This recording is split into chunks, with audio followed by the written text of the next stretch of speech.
beberapa istilah dalam destilasi ya. Yang pertama adalah penguapan relatif atau faktor alfa, yaitu perbandingan mol fraksi komponen di dalam uap dibagi dengan perbandingan mol fraksi di dalam cairan. Kemudian theoretical plate, suatu tempat di dalam kolom di mana ada kesetimbangan antara uap yang naik dengan cairan yang turun. Makin banyak theoretical plate suatu kolom, makin efisien kolom tersebut memisahkan suatu campuran. Kemudian ada HETP ya. Adalah ini nanti digunakan di HPLC ya, HPLC ya, yaitu panjang kolom yang di packing yang sesuai dengan satu theoretical plate ya. Makin kecil harga HETP, makin efisien kolom tersebut. Jumlah theoretical plate dari suatu kolom adalah panjang kolom dibagi HETP berhubungan jumlah theoretical plate dengan faktor penguapan. Ya, jadi HETP sama dengan L per N. Ini panjang kolom, ini jumlah plate secara teoritis. Dan ada istilah reflux ya. Reflux adalah peristiwa di mana uap yang mengkondensasi kembali ke labu ya. Jadi kalau ini terjadi kondensasi begitu kemudian kembali ke labu, itu namanya reflux. Total reflux, semua hasil pengkondensasian dari uap yang naik dikembalikan ke dalam kolom labu atau kolom. Jadi semuanya totalnya itu balik ke kolom, itu disebut total reflux. Kemudian reflux ratio, perbandingan banyaknya mol uap yang kembali ke dalam kolom dengan banyaknya mol uap yang keluar sebagai destilat. Yaitu kalau misalnya untuk destilasi ya, jadi di sini dipanaskan, kemudian dia menguap, ya, kemudian mengkondensasi ya, kemudian ada yang balik sini, ada yang ke sana, ya, sebagai destilat. Dalam praktek, dengan cara membandingkan jumlah tetesan yang jatuh ke dalam kolom dengan jumlah tetesan yang keluar sebagai destilat. Ada istilah take off ya. Sebagian uap yang mencapai puncak kolom dikondensasikan menjadi destilat. Ya, jadi destilat yang sampai ke puncak kolom itu akan terkondensasi menjadi destilat. Nah, itu istilahnya take off. Kemudian ada take off total, semua uap yang mencapai puncak kolom dikondensasikan menjadi destilat.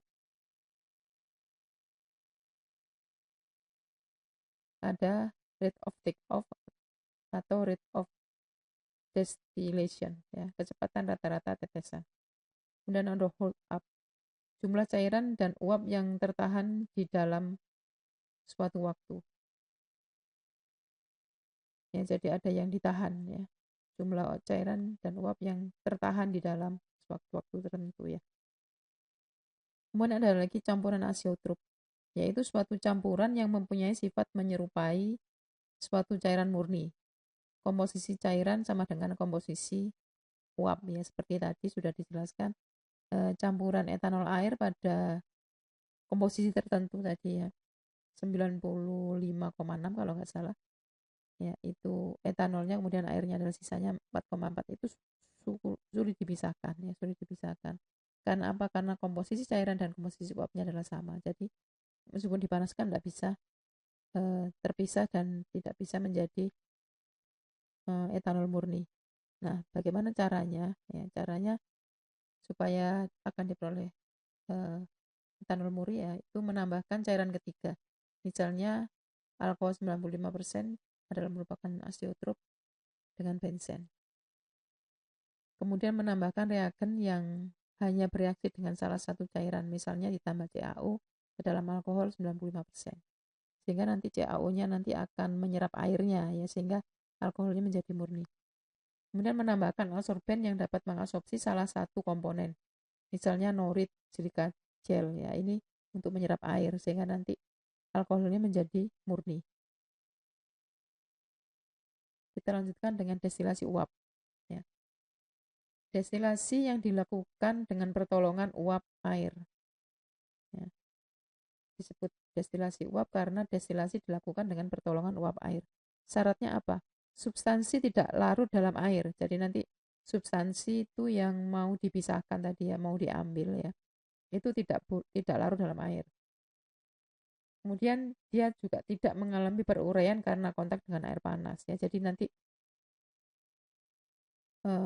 minyak ya atau senyawa yang mau dipisahkan dengan cara destilasi uap air, maka dia tidak boleh terurai ketika kontak dengan air panas ya, karena memang menggunakan air panas untuk destilasinya. Mempunyai tekanan uap yang relatif tinggi pada 100 derajat Celcius, minimal 5 mm Hg.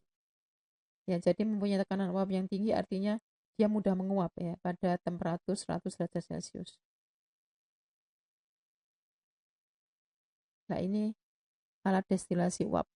Ya, jadi di sini semacam dandang gitu ya. Ini berisi air ya, air.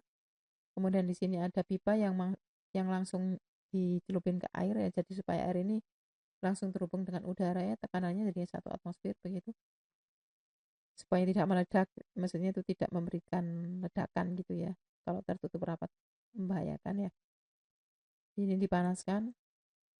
Kemudian uap airnya ini didorong ke sini ya, terdorong dengan adanya panas ini kan dia terdorong lah. Di sini sampel ya, sampelnya ada di sini. Nah, misalnya ini untuk destilasi minyak sirih ya, jadi nanti daun-daunan atau bunga-bungaan yang mau diambil zat wanginya ya, minyak sirihnya itu ditaruh sini. Tentunya di sini pipa yang di sini harus nempel di sini ya, maksudnya masuk ke dalam sampel. Kemudian nanti ini uap minyak sirihnya tadi itu kan diambil dalam bentuk uap ya atau gasnya ya. Itu nanti dia akan naik ke sana, naik ke sini.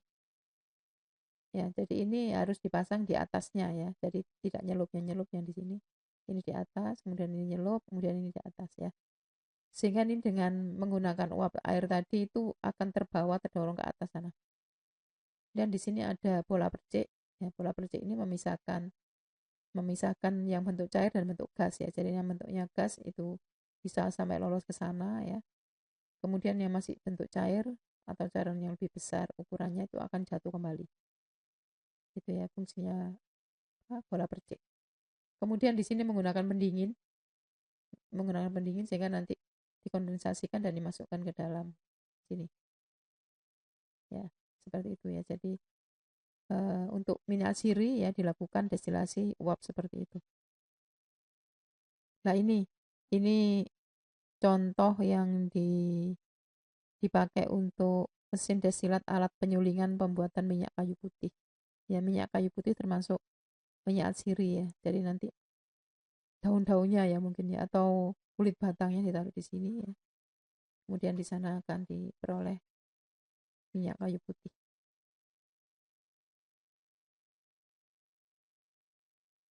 Macam-macam destilasi uap.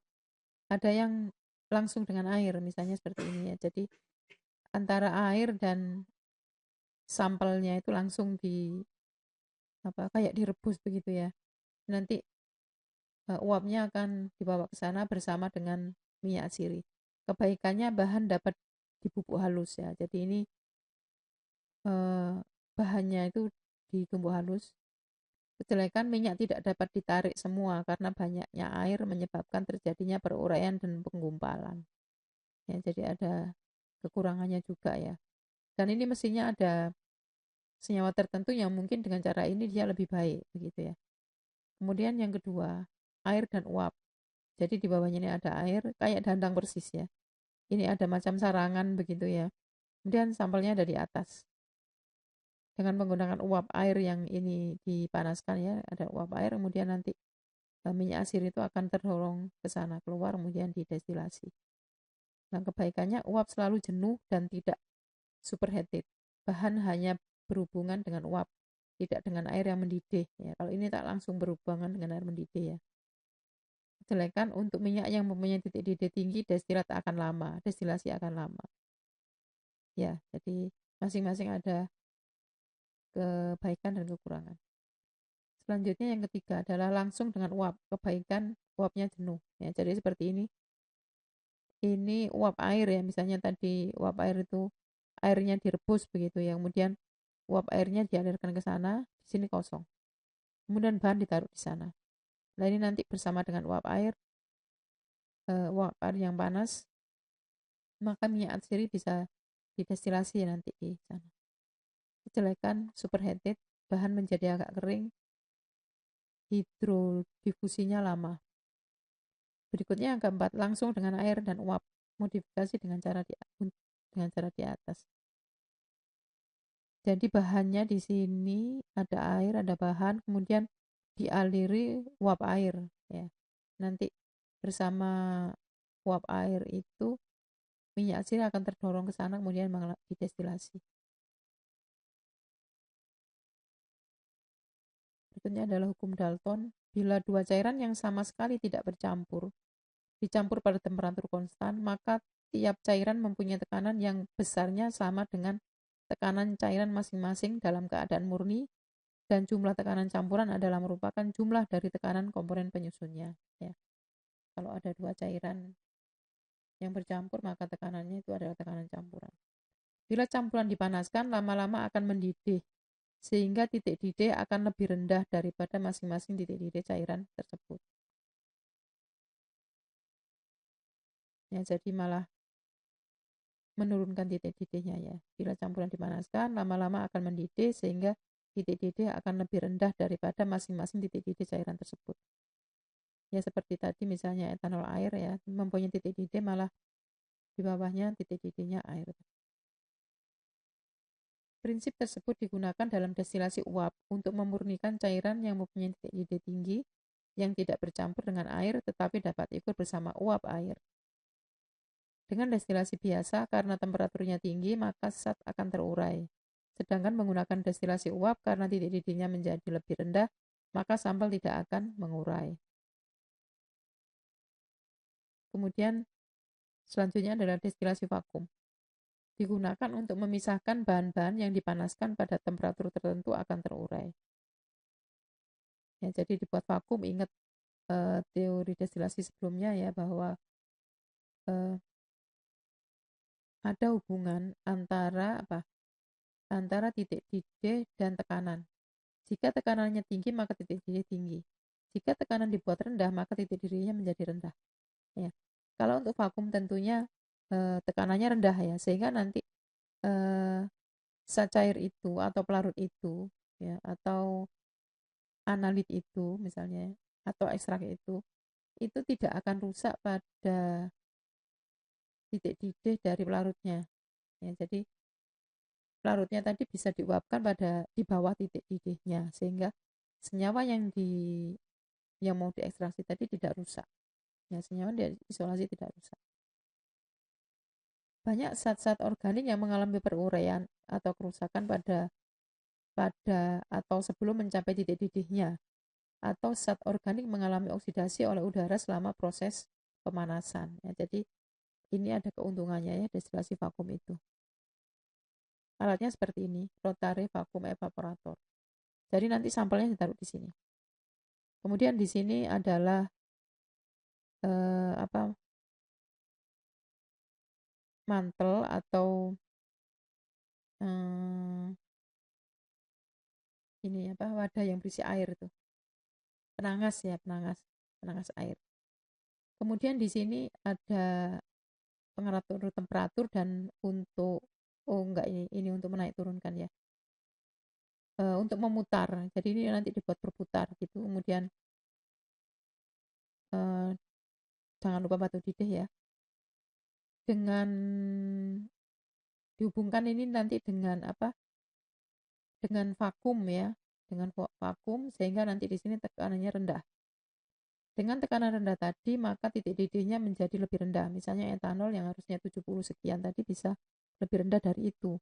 Sehingga komponen senyawa yang yang diuapkan ya, yang pelarutnya diuapkan itu atau isolat itu tidak rusak dengan pendidihan pelarutnya itu. Ya, jadi nanti etanolnya akan menguap ya. Kemudian dia mengalami kondensasi ke sana, kemudian dia turun ke sana. Ya, jadi ini adalah labu untuk menampung pelarut yang berasal dari labu yang ini ya. Nah, jadi nanti pelarutnya ini bisa dimanfaatkan kembali ya. Sedangkan ekstraknya itu kental ada di sini. Ya, yang menguap adalah hanya pelarut. Ya, jadi ini nanti diputar, kemudian titik didihnya menjadi lebih rendah daripada titik didih dari pelarut itu. Ya, sehingga nanti senyawa di sini aman. Ya, tidak rusak, warnanya tetap, mungkin baunya juga tetap. Gitu.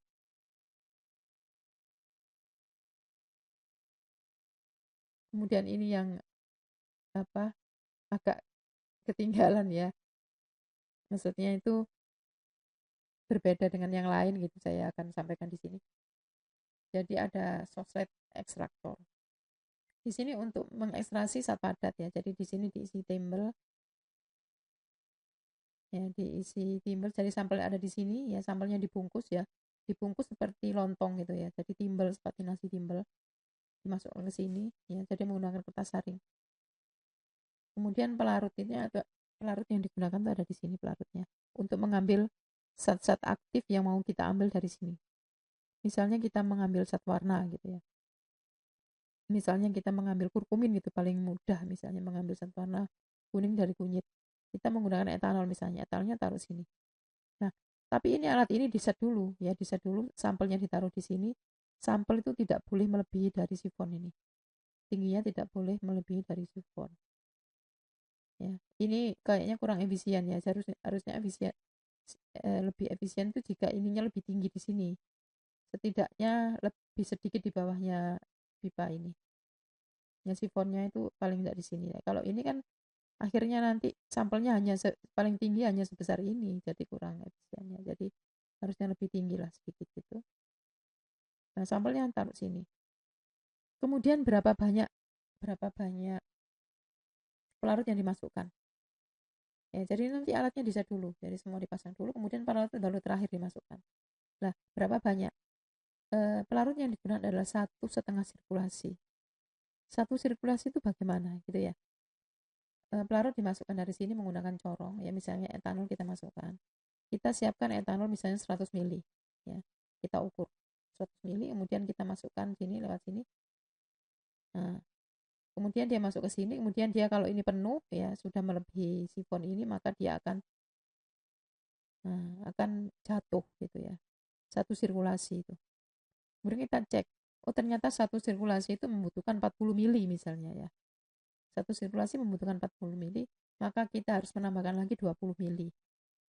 Tujuannya apa gitu ya? Kok 1,5?